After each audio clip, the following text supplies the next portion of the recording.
Assalamualaikum warahmatullahi wabarakatuh. Pada video kali ini kita akan membahas mengenai latihan soal UTBK tahun 2022 untuk mata pelajaran sejarah. Jadi untuk mata pelajaran sejarah dalam UTBK atau ujian tes berbasis komputer untuk masuk perguruan tinggi negeri, terdapat 20 soal yang dikerjakan selama 15 menit. Mari kita bahas soal secara ringkas, lugas, dan semoga jelas. Soal nomor 1, perhatikan pernyataan berikut. Sejarah bersifat diakronis karena berhubungan dengan waktu. Sejarah bersifat ideografis karena sejarah menggambarkan dan menceritakan sesuatu. Sejarah bersifat unik karena hasil penelitian tentang hal yang unik. Kemudian sejarah bersifat empiris, artinya sejarah bersandar pada pengalaman manusia yang sungguh-sungguh. Pernyataan-pernyataan tersebut dikemukakan oleh tokoh untuk menjelaskan pengertian sejarah. Tokoh yang dimaksud adalah A. Nugroho Noto Susanto, B. Ruslan Abdul Ghani, C. Taufik Abdullah, D. Kunto Wijoyo, dan E. Muhammad Yamin.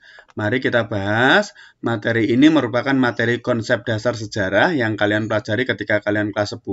Sejarah sendiri berasal dari bahasa Arab yakni sajarotun yang memiliki arti pohon.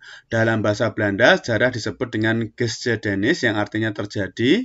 Dalam bahasa Jerman disebut Geschichte, sesuatu yang terjadi. Dalam bahasa Inggris menjadi kata history dari kata historia yang artinya belajar dengan cara bertanya. Adapun bapak sejarah dunia yakni Herodotus. Adapun pengertian dari tokoh Nugroho Noto Susanto itu menyatakan bahwa sejarah adalah berbagai peristiwa yang menyangkut manusia sebagai makhluk bermasyarakat yang terjadi pada masa lampau. Sedangkan Ruslan Abdul Ghani menyatakan sejarah adalah suatu bentuk cabang ilmu pengetahuan yang berisi penelitian dan penyelidikan secara sistematis semua perkembangan masyarakat dan kemanusiaan di masa lalu. Taufik Abdullah adalah sejarah merupakan tindakan manusia yang dilakukan dalam jangka waktu tertentu pada masa lalu di tempat tertentu. Muhammad Yamin menyatakan sejarah adalah suatu ilmu pengetahuan yang disusun atas hasil penyelidikan beberapa peristiwa yang dapat dibuktikan dengan bahan kenyataan. Jadi untuk menjawab nomor 1 ini jawabannya adalah D. Kunto Wijoyo. Selanjutnya soal nomor 2. Soal nomor 2 ini pada tahun 1890, pakar anatomi sekaligus paleontologi, yakni Eugene de Bois, menemukan hasil manusia purba. Diperkirakan jenis manusia praaksara tersebut memiliki kemampuan pikir masih rendah karena volume otaknya 900 cc, namun diperkirakan manusia praaksara tersebut telah berjalan tegak. Berdasarkan peta dan teks tersebut, manusia praaksara yakni A. Pithecanthropus mojokertensis, B. Meganthropus paleojavanicus, C. Pithecanthropus erectus, D. Homo wajakensis, dan E. Homo soloensis. Dari soal ini kita sudah menemukan beberapa clue dari peta sendiri. Ini merupakan perbatasan antara Jawa Tengah dengan Jawa Timur. Manusia purba itu pertama kali diperkirakan muncul pada masa Neozoikum atau Kenozoikum, yakni pada kala Pleistosen.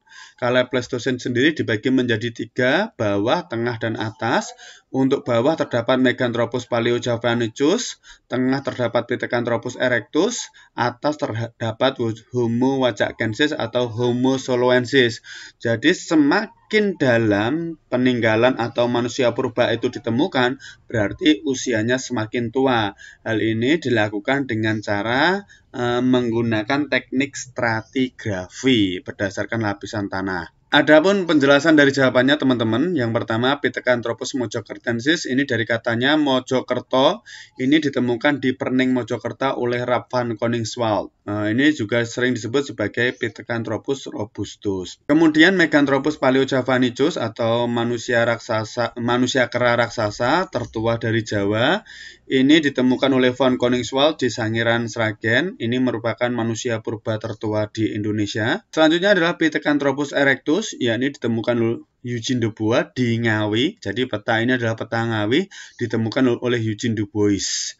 Kemudian Pithecanthropus erectus ini diperkirakan sezaman dengan Sinanthropus pekinensis yang ada di Cina. Pithecanthropus erectus merupakan manusia purba yang ditemukan pertama di Indonesia. Pithecanthropus erectus itu berarti manusia jalan tegak.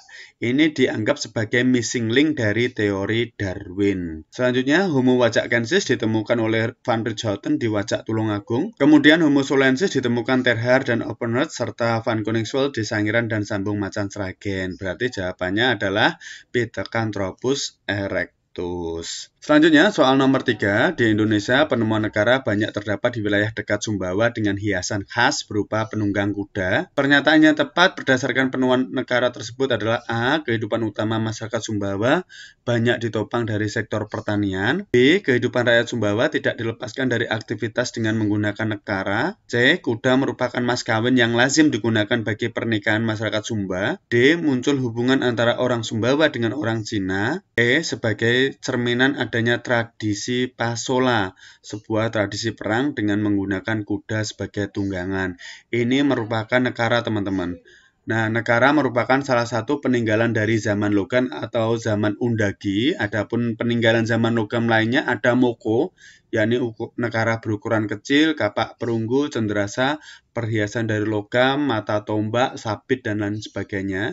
Zaman logam sendiri mendapatkan pengaruh dari kebudayaan Dongson dari Vietnam. Terdapat dua cara pembuatan logam, yakni teknik bivalve atau cetakan setangkap dengan batu, dan cire perdue, cetakan dengan lilin, yang bisa hanya digunakan satu kali, sedangkan bivalve dapat digunakan berulang kali. Nekara ini seperti genderang, nekara digunakan untuk upacara, mas kawin, tanda bahaya, atau isyarat perang. Jawabannya adalah E. Pasola ini merupakan tradisi yang ada di Sumbawa, yakni perang menggunakan kuda sebagai tunggangnya. Selanjutnya nomor 4, perhatikan pernyataan-pernyataan berikut. Manusia pendukung kebudayaan adalah Sinanthropus pekinensis, ditemukan barang-barang dari tembikar. Kepercayaannya adalah menyembah banyak dewa. Peradaban kuno yang memiliki ciri-ciri yang sesuai dengan pernyataan-pernyataan tersebut adalah peradaban A. Mesir kuno atau lembah sungai Nil, B. Lembah sungai Eufrat dan Tigris, C. Lembah sungai Huanghe, D. Sungai Indus dan Gangga, E. Sungai Mekong. Ini merupakan soal peradaban dunia yang kalian dapatkan ketika kalian belajar sejarah di kelas 10. Adapun pembahasannya, kata kunci dari pertanyaan itu adalah Sinanthropus pekinensis yang tadi sudah dibahas, bahwa Sinanthropus pekinensis itu di Cina, ya berarti ini merupakan jawabannya kebudayaan Sungai Huanghe atau Sungai Kuning atau kebudayaan Cina kuno. Dinasti Shang merupakan dinasti di Cina yang mengawali pemerintahan Cina kuno berbentuk kerajaan. Kemudian ada dinasti Chu yang terkenal dengan munculnya tokoh-tokoh filsafat antara lain Lao Tse, Kongfuce yang nanti menjadi ajaran agama Konghucu, Mengse. Dinasti Qin pada masa Shi Huangdi memperlakukan satu undang-undang untuk seluruh Cina, membakukan sistem ukuran dan tulisan, serta menyamakan satu jenis mata uang, serta merintis pembentukan tembok raksasa Cina. Dinasti Manchu merupakan dinasti terakhir di Cina. Adapun hasil kebudayaannya antara lain kain sutra, kemudian kertas pertama ditemukan di Cina. Kemudian aksara Cina, ada filsafat, kitab seni untuk perang, dan bubuk mesiu. Jawabannya adalah C. Sungai Huanghe Cina. Mesir kuno kita sudah tahu peninggalannya antara lain piramida, kemudian sphinx, ada obelisk, dan lain sebagainya. Eufrat Tigris itu adalah peradaban Mesopotamia. Sungai Indus dan Sungai Gangga ini merupakan peradaban India kuno. Selanjutnya soal nomor 5, ini perhatikan data-data berikut. Pusat pemerintahan berada di Knossos, kemudian wilayahnya terletak di antara jalur pelayaran Mesir, Yunani, dan Mesopotamia. Ditemukan istana berbentuk labirin, masa kejayaannya ketika diperintah oleh Raja Minos.